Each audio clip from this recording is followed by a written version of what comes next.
বেনাপোল স্থলবন্দর দিয়ে যাতায়াতরত পাসপোর্ট যাত্রীদের জন্য কি কি প্রয়োজন চলুন আজকের ভিডিওতে জেনে নিই।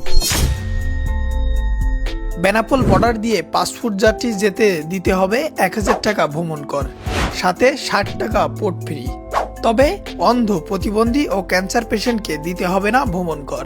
এছাড়া 0 থেকে 5 বছর পর্যন্ত ভ্রমণ কর মওকুফ, তবে 5 থেকে 12 বছর পর্যন্ত দিতে হবে হাফ ট্যাক্স 500 টাকা। চলুন জেনে নেই কি কি ডকুমেন্টস ইমিগ্রেশনের প্রয়োজন। মেডিকেল ভিসায় ভারতে যেতে আপনার সঙ্গে থাকতে হবে বাংলাদেশি মেডিকেল ডকুমেন্টস, ভারতীয় ডাক্তারের অ্যাপয়েন্টমেন্ট ও আয়ুষ লেটার, চাকরিজীবীদের জন্য ছুটির কাগজ, ব্যবসায়ীদের ট্রেড লাইসেন্স অথবা ভিজিটিং কার্ড এবং ভারতীয় অ্যারাইভেল ফর্ম। বেনাপোল দিয়ে আগত যাত্রীদের জন্য পেট্টাপোল টার্মিনাল চার্জে দিতে হবে ভারতীয় 200 রুপি। বেনাপোল বর্ডার প্রতিদিন সকাল 6টা 30 থেকে সন্ধ্যা 6টা 30 পর্যন্ত কার্যক্রম চলে। এছাড়া বেনাপোল বর্ডার কখনোই বন্ধ থাকে না। এছাড়া অন্যান্য তথ্যের জন্য আপনারা কমেন্ট করুন। ধন্যবাদ।